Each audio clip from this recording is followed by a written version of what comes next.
ज्ञानतिमिरान्धस्य ज्ञानञ्जनशलाकया चक्षुरुन्मिलितं येन तस्मै श्रीगुरुवे नमः। नमो विष्णुपादाय कृष्णपृष्ठाय भूतले श्रीमते भक्तिवेदान्त स्वामिन्निति नामिने। नमस्ते सारस्वती देवे गौरवाणी प्रचारिणे निर्विशेष शून्यवादी पाश्चात्यदेशतारिणे नित्यानंद नमस्तुभ्यं प्रेमानंदप्रदायिने कलौ कल्मषनाशाय जानवापते नमः। नमो महावतन्याय कृष्णप्रेमप्रदायते कृष्णाय कृष्णचैतन्य नामने गौरतुसे नमः। जय श्री कृष्ण चैतन्य प्रभु नित्यानंद श्री अद्वैत गदाधर श्रीवासादि गौर भक्त वृंद। हरे कृष्ण कृष्ण कृष्ण हरे हरे हरे राम राम राम हरे हरे। हरे कृष्ण। सब सभी भक्तों का हार्दिक स्वागत है आज के श्रीमद् भागवत की चर्चा में। हम लोग चर्चा कर रहे हैं Shrimad Bhagavatam first canto chapter 8 text 51। Yudhishthira Maharaj के द्वारा शोक किया जा रहा है। तो पिछले दो तीन श्लोकों में हमने श्रवण किया कि किस प्रकार से युधिष्ठिर महाराज शोक कर रहे हैं। तो आज का श्लोक है स्त्रीणाम मददत बंधुना द्रोहो यो असहावहोत्थिता कर्मभिर्गृहमेधियैर् नाहं कल्पो व्यपोहितुम्। So I have killed many friends of women, and I have thus caused enmity to such an extent that it is not possible to undo it by material welfare work. मैंने स्त्रीणाम मत हत बंधुनाम friends who are killed तो अनेकों अनेकों प्रकार के इस बहुत भयानक विशाल युद्ध में महायुद्ध नोन एज महाभारत में अनेकों पुरुषों की हत्या हुई थी करोड़ों की संख्या में। तो वो किसी न किसी के वो जो जो भी पुरुष थे किसी न किसी स्त्री के भाई रहे होंगे, किसी स्त्री के पति रहे होंगे, किसी स्त्रियों के वो पिता भी रहे होंगे। हाँ, इस प्रकार से युधिष्ठिर महाराज उनके बारे में भी सोच करके शोक कर रहे हैं कि मैंने अनेकों स्त्रियों को उनके आश्रय से वंचित कर दिया। उनके बंधु नाम, उनके पुत्र, भाई, पति, पिता को मैंने वध कर दिया। इस प्रकार से वो असुरक्षित हो गए। जिस बात के ऊपर कल्पना करके अर्जुन भी जो है महाभारत के युद्ध के पहले भगवान कृष्ण को बोल रहे थे कि इससे प्रदुष्यन्ते कुल स्त्रियां। अर्जुन बोल रहे थे कि जब सारे पुरुष वर्ग घर घर में नहीं रहेंगे इससे स्त्रियां असुरक्षित हो जाएंगी और उनका पॉल्यूशन हो सकता है, हो जाएगा, और इसके कारण वर्ण संकर संतानें उत्पन्न होगी और वो सब के सब नरकगामी हो जाएंगे। अर्जुन ने जिस बात का भय प्रकट किया था भगवान के सामने, युधिष्ठिर महाराज युद्ध के बाद उसी चीज के बारे में शोक कर रहे हैं।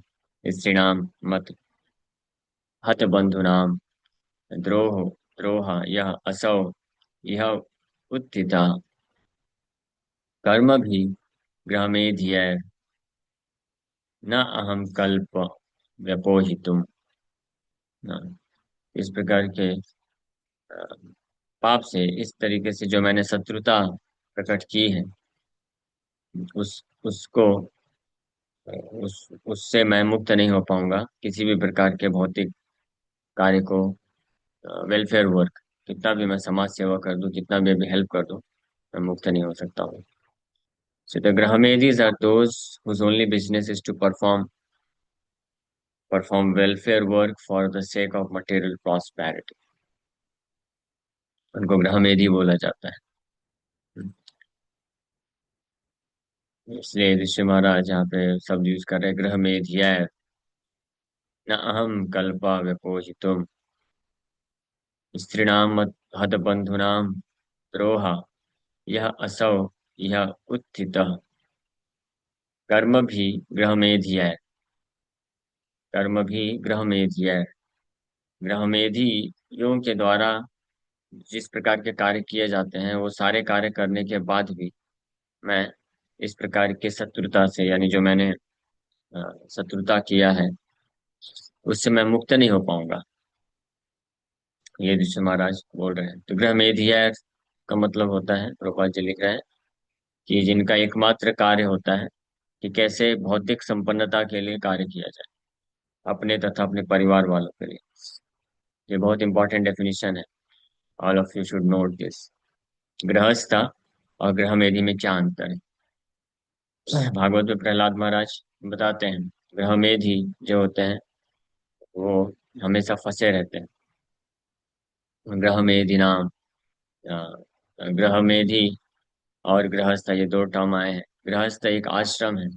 गृहस्थ आश्रम का अर्थ होता है जहाँ पे एक पारिवारिक जीवन में रहते हुआ व्यक्ति, हस्बैंड वाइफ एंड चिल्ड्रन, उनका भौतिक जीवन यापन करते वक्त भी उनका जीवन का लक्ष्य उद्देश्य एकमात्र होता है कैसे आध्यात्मिक चेतना को विकसित किया जाए, भगवत भक्ति में कैसे प्रगति की जाए। ये उनका लक्ष्य होता है, उद्देश्य होता है। इसी को अपना लक्ष्य बनाते हुए वो अपना भौतिक जीवन यापन करते हैं, उनको ही गृहस्थ बोला जाता है। लेकिन जो लोग अपने केवल भौतिक संपन्नता को प्राप्त करने का इच्छा रखते हैं, मटेरियल प्रॉस्पेरिटी, और उसी के लिए भौतिक कार्य में संलग्न रहते हैं, चाहे वो पायस हो या इम्पायस हो, doesn't matters. If the goal is to only have material prosperity, भौतिक संपन्नता को प्राप्त करने का ही एकमात्र लक्ष्य है, तो ऐसे व्यक्ति को गृहमेधी बताया गया है। और ऐसे जो गृहमेधी होते हैं, अकॉर्डिंग टू प्रहलाद महाराज के अनुसार, ऐसे गृहमेधी ग्रह अंधकूप में गिर जाते हैं। ये उनके लिए भौतिक संसार एक अंधकूप की तरह होता है, और वो जन्म जन्मांतर फंसे रहते हैं। Birth after birth they take birth in lower species of life. और ऐसे गृहमेधियों के जो है सफरिंग सिचुएशन का वर्णन भी भागवत में कई जगह पे किया गया है। फिफ्थ कैंटो में किंग रहुगणा की शिक्षाओं में को शिक्षा देते वक्त जड़ भरत भी बताते हैं, फॉरेस्ट ऑफ मटेरियल इंजॉयमेंट जिसको बोला जाता है। मटेरियल प्रॉस्पेरिटी मतलब मटेरियल इंजॉयमेंट, और ये एक डीप डार्क फॉरेस्ट की तरह है। ये बहुत ही अंधा सघन जंगल की तरह है, जिसमें कोई व्यक्ति फंसता है तो अनेकों प्रकार के कष्ट भोगता है, लेकिन उससे बाहर नहीं निकल पाता। हाँ, कई मान लीजिए कई सैकड़ों मील में फैला हुआ एक विशाल बहुत जंगल है, बहुत बड़ा और इतना घना है, वहां पे आपका जीपीएस लोकेशन भी काम नहीं कर रहा है, कहाँ से बाहर निकले, कोई क्लियर रास्ता आप वहां पे नहीं दिख रहा है।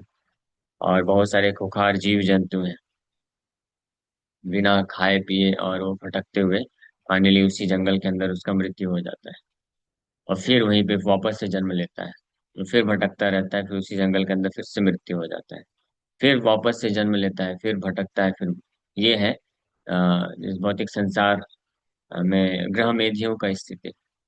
हाँ, इसलिए शास्त्र शिक्षा देता है कि हमको ग्रह मेधी नहीं बनना चाहिए, गृहस्थ बनना चाहिए।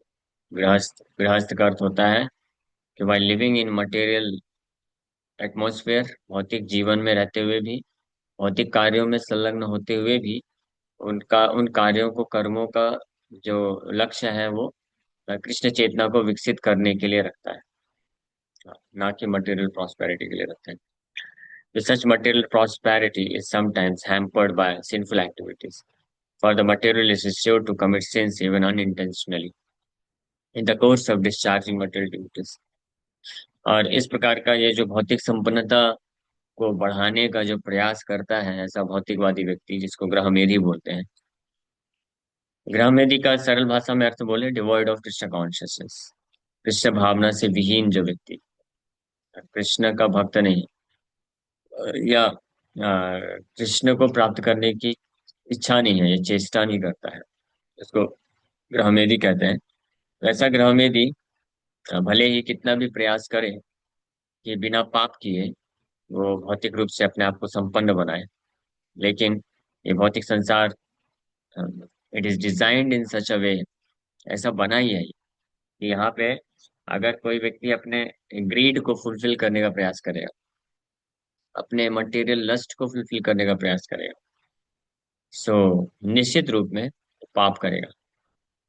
हाँ, ये तो that is for sure. Intentionally भी करेगा और अनइंटेंशनली तो होगा ही उससे। अनइंटेंशनली का दो मीनिंग है यहाँ पे समझना चाहिए। एक तो होता है कि उसको पता ही नहीं है पाप हो गया, और दूसरा होता है वो पाप करना नहीं चाहता है लेकिन करना पड़ रहा है ना। पाप करना नहीं चाहता है लेकिन करना पड़ रहा है, just to maintain his status को। हाँ, अपने समाज में स्टेटस को बना के रखने के लिए उसको करना पड़ेगा। हाँ, हाँ, बस वो तो क्या इंटेंशन है, जान बुझ क्या, जरूरत नहीं, जरूरत नहीं है, because already he has everything to maintain himself and his family, but still he is doing, that is intention, वो ज्यादा डेंजरस है। लेकिन कभी कभी किसी को अनइंटेंशनली करना पड़ता है, किसी के पास ईमानदारी से वर्क करके, भौतिक अपना ईमानदारी से जो भी जॉब है धंधा वो करके व्यक्ति अपना परिवार वालों का पालन पोषण कर सकता है, लेकिन उतने के बल पे वो अपने समाज में स्टेटस को नहीं मेंटेन कर पाएगा। जैसे उसके जो सगे संबंधी हैं उनके पास खुद का अपना 2 BHK 3 BHK घर है, फ्लैट है, किसी का गांव में बहुत बड़ा हवेली है, ऐसे प्रकार है, और बहुत उनकी गाड़ी है, और ये सारी चीजें हैं, बहुत संपन्नता है। तो हालांकि वो अपने आप को मेंटेन कर पा रहा है, लेकिन उसको लगेगा कि मैं पीछे कैसे रहूं, ये लोग भी मेरे साथ के ही हैं, देखो कितना आगे बढ़ गए। तो वो लोग भी पाप करके आगे बढ़े हैं या जैसे भी बढ़े, उनके अब कर्म में था तो मिल गया उनको। तो अब इसको क्या लगता है कि मुझे भी वैसा बन के दिखाना है, तो फिर ये भी क्या करता है, ये बाय हुक और क्रुक किसी भी तरीके से फिर प्रयास करता है। ये चाहता नहीं है पाप करना, लेकिन फिर वो बोलता है ऐसा कि मैं पाप तो नहीं करना चाहता हूँ, लेकिन क्या करूं, भगवान ने मुझे ऐसी परिस्थिति में डाल दिया कि मुझे पाप करना पड़ रहा है। तो ग्रीड एंड मटेरियल लस्ट व्यक्ति को फोर्स करता है टू परफॉर्म सिंफुल एक्टिविटी।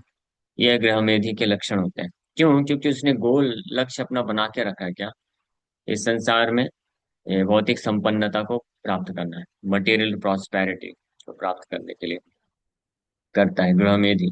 और गृहस्थ में इसलिए यही अंतर है, हालांकि एक गृहस्थ भी जो होता है उसके द्वारा भी पाप होता है, लेकिन वो इंटेंशनली नहीं करता है, जानबूझ के नहीं करता है। और जो है नहीं करना चाहता लेकिन फिर भी करना पड़ रहा है, ऐसा भी कंडीशन नहीं होता उसका। Is just dependent upon the Lord for his and his families maintenance, तो भगवान पे निर्भर रहता है अपने तथा परिवार वालों के पालन पोषण के लिए। और ईमानदारी से कुछ भौतिक कार्य करना पड़ता है तो वो करता है, बिना किसी पाप को किए। लेकिन अनजाने में भी पाप होते हैं, दैट इज फॉर श्योर। वो केवल गृहस्थ नहीं, कोई भी इस भौतिक संसार में कोई भी व्यक्ति रहेगा, सारे भौतिक कार्यों को त्याग भी देगा तब भी, just to maintain one self, one has to perform some kind of sinful activity. अपने आप को मेंटेन करने के लिए कुछ पाप करना पड़ेगा व्यक्ति को, करना ही पड़ता है। आप चलते हैं तो कितने सारे जीव मर जाते हैं, कुकिंग करते हैं, पानी गर्म करते हैं ना, पानी में बहुत सारे वो रहते हैं, बैक्टीरिया रहते हैं, मर जाते हैं। अभी ठंडी के सीजन में आप मस्त गीजर ऑन करके तो नहा लेते हैं गर्म गर्म पानी से, उसमें बैक्टीरिया रहते हैं, बहुत सारे मर जाते हैं वो भी। हाँ, मुक्त मुक्त नहीं होते प्रभु, ऐसा मत बोलो। नहीं नहीं, ऐसी ये गलत सोचना कि मुक्त है, फिर तो तलवार लेके सबको मुक्त करते रहो। This is nonsense philosophy. We should accept कि अ, कुछ प्रकार के पाप हमको ना चाहते हुए हम नहीं भी करना चाहते हैं, लेकिन हो जाता है।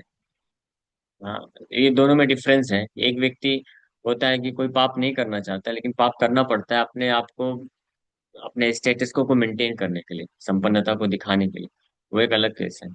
वो इंटेंशनल सिंफुल में भी पाप नहीं आएगा, लेकिन अपने आप को मेंटेन करने के लिए किसी को पाप में लगना पड़ता है।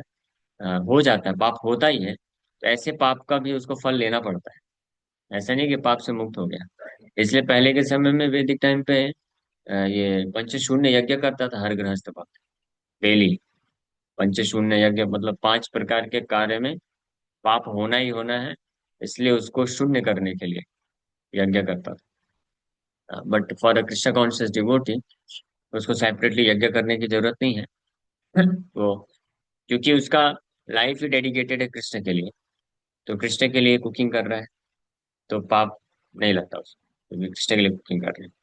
और फिर कृष्ण के लिए ही वो चलता फिरता है सेवा के निमित्त, तो इसलिए पाप से वो मुक्त हो जाता है ऑटोमेटिकली, ये डिवोशनल सर्विस भक्ति योग करने से। लेकिन इसका कोई अनड्यू एडवांटेज नहीं उठा सकता है कि अपने सेंस ग्रेटिफिकेशन के लिए, चलो मैं तो कृष्ण के लिए कर रहा हूँ, कृष्ण का भक्त हूँ, तो इसलिए मुक्त कर देता हूँ इन लोगों को।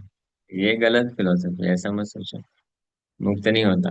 हाँ, वो मुक्त हो या ना हो, आप तो फंस जाएंगे। अगर आप ये सोच करके किसी जीव का हत्या करते हैं कि वो मुक्त हो जाएगा, तो मे भी शायद उसके कर्म में लिखा है, तो उसका डेट कंप्लीट हो गया है, डेट ऑफ डेथ उसका आ गया, या टाइम ऑफ डेथ आ गया, तो वो तो उस स्पीसीज से निकल के दूसरी स्पीसीज में चला जाएगा। लेकिन आप फंस जाएंगे। फंस जाएंगे मतलब आपको पाप लगेगा। कर्म के नियम बहुत स्ट्रिक्ट हैं। You can not take authority on your own hand, है ना। तो भौतिक प्रकृति को डिसाइड करने दो, ठीक है।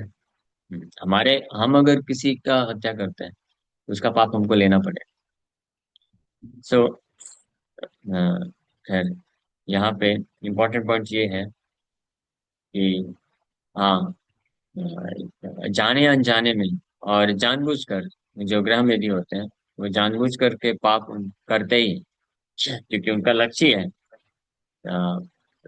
बहुत धन कमाने का, बहुत अपने आप को संपन्न करने का। वो बिछा दीजिए ना, बिछा दीजिए, ठंडा होगा, नीचे ठंडा है, चलेगा। तो, लेकिन गृहस्थ का अलग definition. So to get relief from such sinful reactions, the Vedas prescribe several kinds of sacrifices. It is said in the Vedas that by performing the Ashwamedh Yajna, horse sacrifice, one can get relief from even Brahma Hatya, killing of a Brahman. तो वैदिक शास्त्रों में अनेकों प्रकार के यज्ञ बताए गए हैं। जो पंच शून्य यज्ञ एक सरल यज्ञ होता था, कोई भी गृहस्थ कर सकता था, करते थे पहले के समय में। लेकिन ऐसे भी कुछ यज्ञ हैं जिसको करने से बड़े बड़े पाप से भी व्यक्ति मुक्त हो जाएगा, जैसे अश्वमेध यज्ञ है। ये ब्राह्मण ब्राह्मण को मारने का जो पाप है उससे भी मुक्त हो जाएगा व्यक्ति अश्वमेध यज्ञ से। लेकिन अश्वमेध यज्ञ कर कौन सकता है?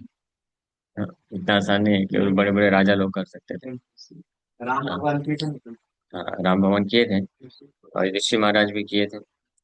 और कितना, 3 ही किए थे ना, 3 यज्ञ किए।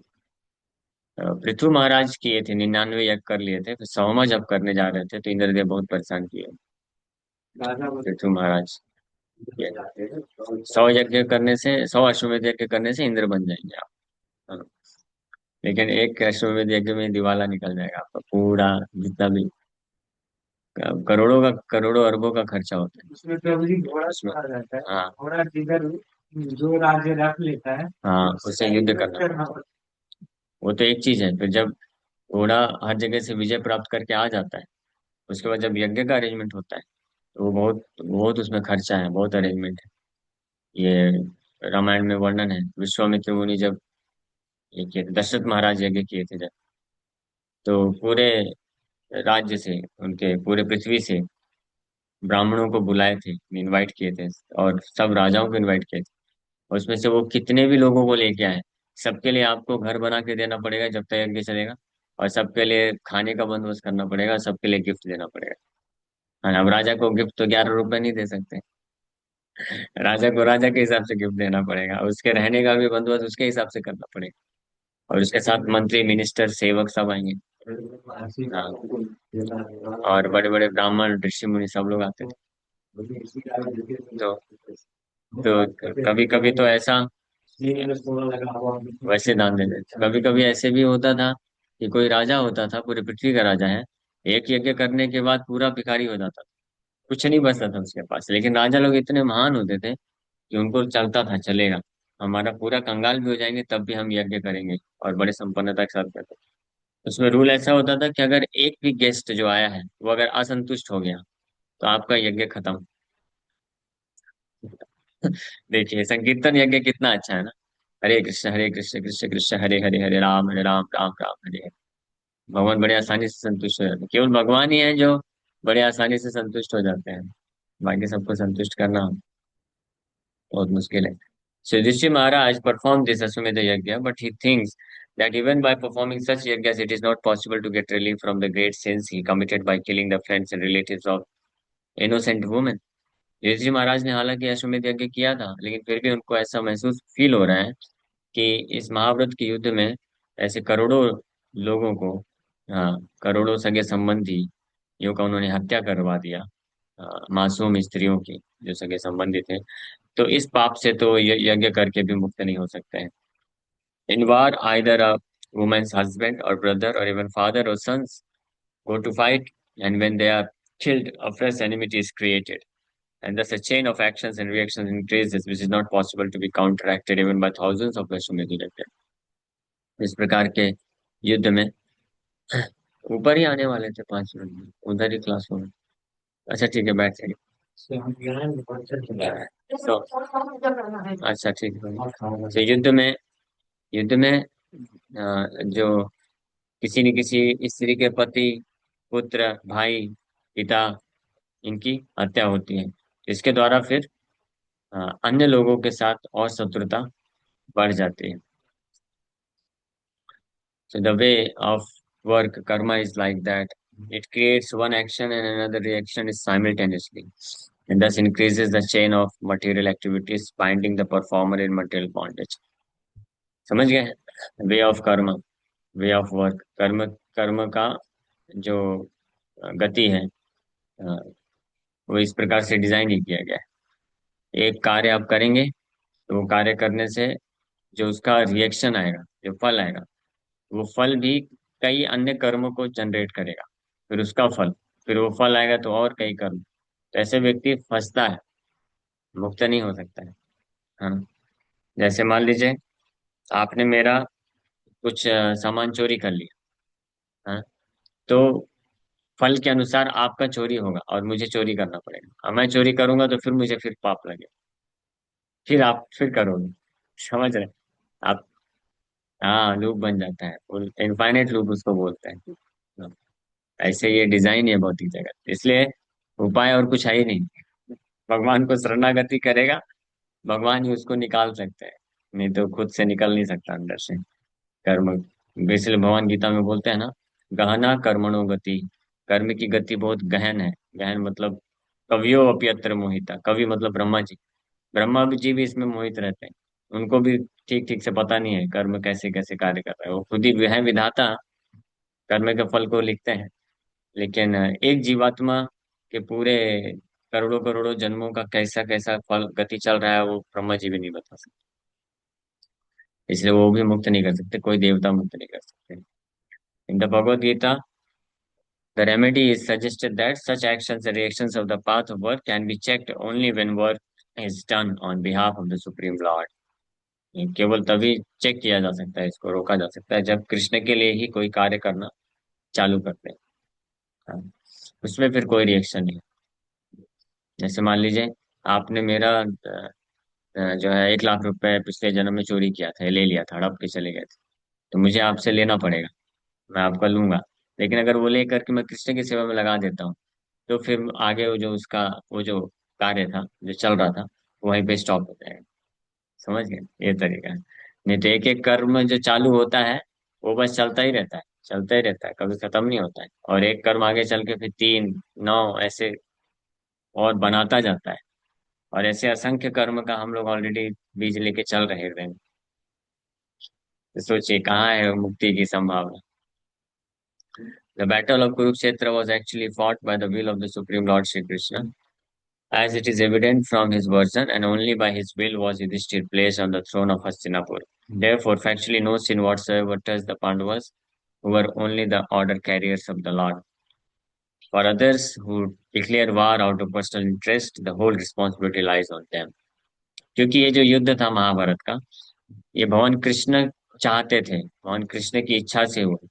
हाँ, इसलिए पांडव उसमें उन्होंने जो भी कार्य किया, किसी को बचाया होगा, किसी को मारा होगा, उसमें कोई उनको बंधन में नहीं पड़ना पड़ेगा। ये अगर कोई व्यक्ति भगवान के निमित्त अगर कोई कार्य नहीं है, तो चाहे किसी का बुरा करता है तो भी वो फंसता है, किसी का अच्छा करेगा तो भी फंसेगा।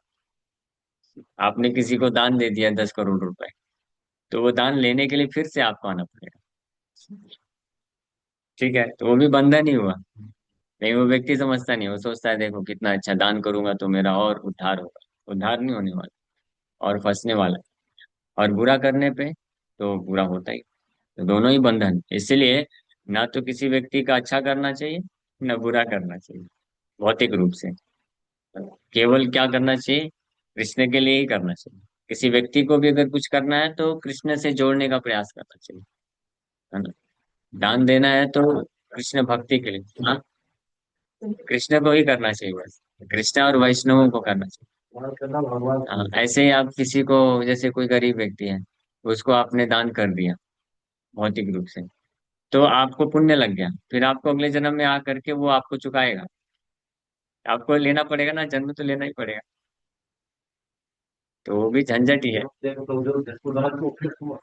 हाँ, इसीलिए तो सब, ये सब सगे संबंधी जो हमारे होते हैं, सगे संबंधी जो होते हैं हमारे, कोई आके हमको देता है, कोई आके लेके चला जाता है, वो सब पिछले जन्म का हिसाब किताब हो रहा है।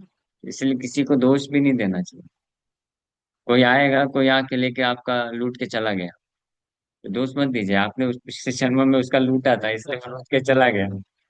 हाँ, वो दुश्मन था, वो बन के आया है। कभी कभी होता है ना कि कोई बहुत बहुत बड़ा व्यक्ति होता है, बहुत अरबों खरबों की संपत्ति होती है, और उसका ऐसा बेटा पुत्र जन्म लेता है कि सब सत्यानाश कर देता है। तो वो बेटा कौन है, उस पूरे जन्मों का शत्रु है। हाँ, वो आया है यही करने के लिए आया है, तो अब चुपचाप स्वीकार कर लो, ठीक है भाई, कर लो हिसाब किताब बराबर। अब भगवान पे निर्भर रह करके भगवान का भजन करना चाहिए। तो इस प्रकार से इसलिए बोल रहे हैं कि जो अपने खुद के लिए अगर कोई व्यक्ति कुछ भी संसार में कार्य करता है तो निश्चित रूप में फंसेगा। ठीक है, यहीं पे विराम करते हैं। Thank you very much. Hare Krishna. प्रभु जी, ये पूरे ब्रह्मांड में सिर्फ भगवान को छोड़ के ब्रह्मा जी से लेके देवी देवता तक और सारे जीवों का एक फिक्स आयु है। तो प्रभु जी, ये सही सोच रहा हूँ या कुछ इसमें कुछ मतलब गलत है? हाँ, आयु फिक्स है सबका, ब्रह्मा जी से लेकर के सारे जीवात्मा। आयु, आयु हर दिवाय पुंसा। सूर्य जो है, सूर्य के उदय होने से और अस्त होने से जीव की आयु जो है खत्म होती जाती है। तो ये फिक्स रहता है। यस, साधना माता जी, आपका प्रश्न। हरे कृष्णा प्रभु जी, पंचांग प्रणाम। प्रभु जी, हरे मुझे भगवत गीता के विषय में कुछ पूछना है। जैसे कि प्रभु जी, एक इधर पे भाजी वाले भैया हैं, तो उनकी माता जी ऑफ हो गई थी, तो वो मेरे से 15 भगवत गीता मांगे थे। तो प्रभु जी, मेरे कहने का मतलब है कि उनकी माँ को ऐसे हो गया था, वो भगवत गीता देना उनको सही रहेगा क्या? हाँ, सही रहेगा। सही रहेगा। भगवद गीता दे तो वही सकते हैं, हाँ प्रभु जी। दीजिए ना, भगवद गीता दीजिए, भगवद गीता पढ़ेंगे तो ज्ञान मिलेगा। तो वहां पे तो बैठ करके ब्राह्मण शो को करने का देने क्या के। मतलब है? उनको बोलिए, हाँ, वो लीजिए बोले जो कर रहे हैं भगवद गीता पढ़ के समझिए। गीता हाँ, भागवत की तो चर्चा होनी चाहिए शोक सभाओं में। ये सब रोना धोने से क्या होने वाला है? कुछ होने नहीं वाला है। कुछ लोग रोते धोते हैं, कुछ लोग बस बोलते हैं कितने अच्छे सज्जन पुरुष थे, कितना उन्होंने कर्म किया, सब किया। ये सब बोलने से क्या होगा? किया, सब कुछ किया, लेकिन हुआ क्या? हो गया ना, मृत्यु हो गया, वापस से कहीं जन्म लेंगे अपने कर्म अनुसार। पुण्य किया तो अच्छा जन्म मिलेगा, पाप किया है तो बुरा जन्म मिलेगा। तो गीता भागवत को चर्चा करके समझाना चाहिए कि भाई ये कब तक जन्म मृत्यु में फंसे रहेंगे, इससे बाहर निकलिए। ठीक है। एक प्रश्न आया है, what if a poor person ask for ये मनी प्रभु एंड जी। I because of this religion, what if I was meant to return in this world, does this cycle even ever? तो एक प्रश्न है कि कोई व्यक्ति आके पैसे मांग रहा है, गरीब व्यक्ति है, तो उसको अगर हम नहीं देते हैं तो क्या मालूम, वो हमारा ही पिछला कर्म था, वो आया था हिसाब बराबर करने के लिए, हमने उसका लिया था इसलिए वो आके लेके जा रहा है। तो अगर आपका हिसाब बराबर करने की बात आएगी ना, तो वो तो होगा ही होगा। आप दें या ना दें, स्वेच्छा से नहीं होता है वो। आपने अगर नहीं भी दिया, जैसे कोई व्यक्ति है, बोलेगा ये मेरा पैसा है, ये मेरा सोना चांदी है, मैं इसको तिजोरी में लग के रखूंगा। आप तिजोरी में रख लीजिए, तिजोरी को गले में लगा करके दिन रात रखिए, सो जाइए। अगर जब आपका हिसाब बराबर होना होगा कि वो आपके पास नहीं रहेगा, जिसका है उसके पास जाएगा, तो किसी न किसी तरीके से चला ही जाएगा। समझ पा रहे हैं? आप उसको रोक नहीं सकते। लेकिन जब आप स्वेच्छा से देते हैं, तो आप क्या करते हैं, पुण्य कमाते हैं। यानी आपने दिया, तो आपको भरपाई आपको लेने के लिए फिर से आना पड़ेगा। इसलिए नहीं देना चाहिए, कृष्ण की सेवा के लिए देना चाहिए।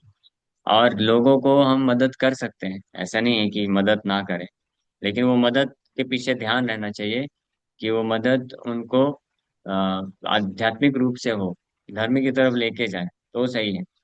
ये भौतिक रूप से बस करेंगे तो फिर हम फंसेंगे, पुण्य मिलेगा। और स्पेशली आज के समय में आपने किसी को पैसा दे दिया गरीब समझ करके, तो जरूरी नहीं कि पुण्य ही मिलेगा, पाप भी मिल सकता है। क्योंकि उसका वो दुरुपयोग करेगा तो पाप भी लग सकता है, लेकिन अगर सदुपयोग किया तो पुण्य लगेगा। हाँ, ये दोनों ही जंजाल है। तो आप, तो पता नहीं है कि वो अच्छे से मेरा पूरा करे जा रही है। हाँ, तो इसलिए पैसा मत दीजिए ना उसको। रोटी कपड़ा मकान कुछ ये दे दीजिए, पहनने के लिए उसके पास कपड़े फटे हैं तो कपड़ा खरीद के दे दीजिए, पुराना कपड़ा दे दीजिए। हाँ, पैसा क्या करे, तो वो रिस्क है, मतलब कहने का मतलब है, रिस्क, उसमें रिस्क है फिर, है ना? हरे कृष्ण प्रभु जी। नहीं हेलो नहीं, भगवान प्रणाम। ऐसे नहीं। हरे कृष्णा, यस। प्रभु जी, ये तब होता है जब कोई मतलब पुण्य करके फल की प्राप्ति की इच्छा करे, राइट? तभी उसको दूसरा जन्म लेना पड़ेगा हिसाब करने के लिए। और अगर फल की प्राप्ति की ये चिंता ही बहुत नहीं है। कॉम्प्लेक्स है, बहुत कॉम्प्लेक्स है प्रभु। ये हम्म, ये बात सही बोल रहे हैं आप, कि फल की प्राप्ति के इच्छा के बिना अगर कोई करता है, तो वो सात्विक सतोगुण कहलाता है, निष्काम कहलाता है। लेकिन उसमें भी पुण्य, पुण्य तो लगता है, पाप पुण्य ओके। रहता है हिसाब। हम्म, मटेरियल पर स्टिल दैट पुण्य इज बेहतर है मटेरियल। ना पाप से तो। पुण्य बेहतर है पाप से। एटलीस्ट निष्काम। आप अभी, आप इधर ही फंसे हैं। हाँ, तो ऑफ कोर्स सही बात है, पुण्य पाप से बेहतर है। लेकिन पॉइंट ये नहीं, ये वही बात हो गई कि कोई मान लो किसी को बोल रहा है, प्रेरणा दे रहा है कि भाई अच्छे से पढ़ाई करो, अच्छे से वो करो, ताकि आपको करोड़ों का पैकेज लग सके। तो बोलता है 1 रुपए से तो अच्छा ही है ना 100 रुपए। तो ठीक है, 100 रुपए कमाइए। हमारा वो इंटरेस्ट नहीं है कि हम 100 रुपए कमाएं, 1 रुपए। ये समझ पा रहे हैं मैं क्या बोलना चाह रहा हूँ? जैसे कोई व्यक्ति है 10,000 रुपए का जॉब कर रहा है, उसको कोई व्यक्ति प्रेरणा दे रहा है, भाई ये क्या फालतू जॉब कर रहे हो, चलो धंधा करते हैं, करोड़ों रुपए कमाएंगे। बोला 1,000 रुपए से तो अच्छा ही है ना 10,000 रुपए। हाँ, तो ठीक है, 10,000 ही कमाओ। तो आपका बात उसी प्रकार से है। पाप से तो अच्छा ही है ना पुण्य, तो ठीक है पुण्य करो। और क्या बोल सकते, पुण्य प्रभु करके जी, भी तो आपको वापस जन्म लेना पड़ेगा, फिर जन्म लेंगे तो फिर पाप में फंसेंगे।